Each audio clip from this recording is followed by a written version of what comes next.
ছোট মেয়েটি এটা দেখে অবাক হয়ে গেল যে নিলামে রাখা জিনিসটি আসলে একটি অভিশপ্ত মূর্তি ছিল।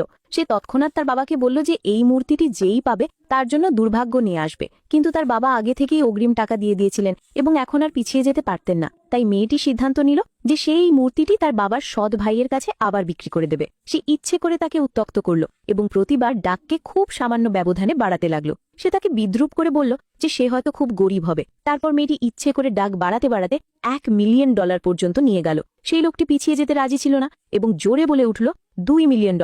শেষে সেই লোকটি এই জিনিসটি জিতে নিল। কিন্তু যখনই সে মেয়েটির মুখে বিজয়ী হাসি দেখল, তার অনেক দেরি হয়ে গিয়েছিল এটা বুঝতে যে সে মেয়েটির জালি ফেসে গেছে। মেয়েটি তাকে নিয়ে ঠাট্টা করে বলল যে সে চরম মূর্খ। লোকটি নিরুপায় ছিল এবং নিজের দুর্ভাগ্য মেনে নেওয়া ছাড়া তার আর কিচ্ছু করার ছিল না।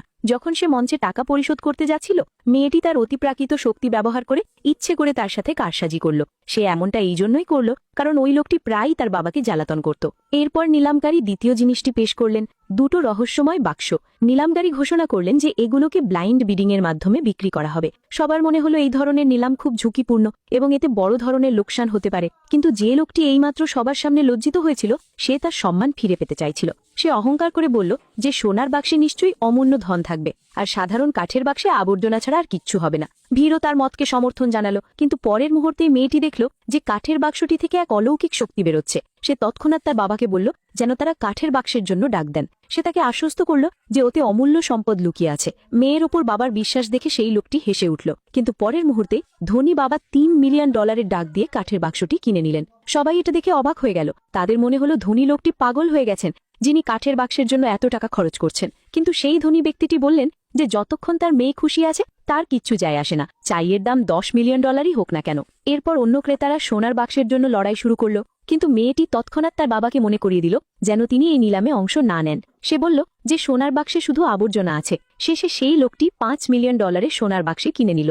নিজের সম্মান বাঁচাতে সে দাবি করল যে দুটো বাক্সই যেন সেখানেই খোলা হয়। কিন্তু মেয়েটি পুরোপুরি আত্মবিশ্বাসে ভরপুর ছিল, কারণ এই সব কিছুই তার পরিকল্পনার অংশ। যখন সেই লোকটি সোনার বাক্সটি খুলল, তখন তাতে ফালতু এবং মূল্যহীন আবর্জনা ভরা ছিল। ভিড় স্বস্তির নিঃশ্বাস ফেলল যে ওটা তারা কেনেনি। তারপর মেয়েটি কাঠের বাক্সটি খুলল।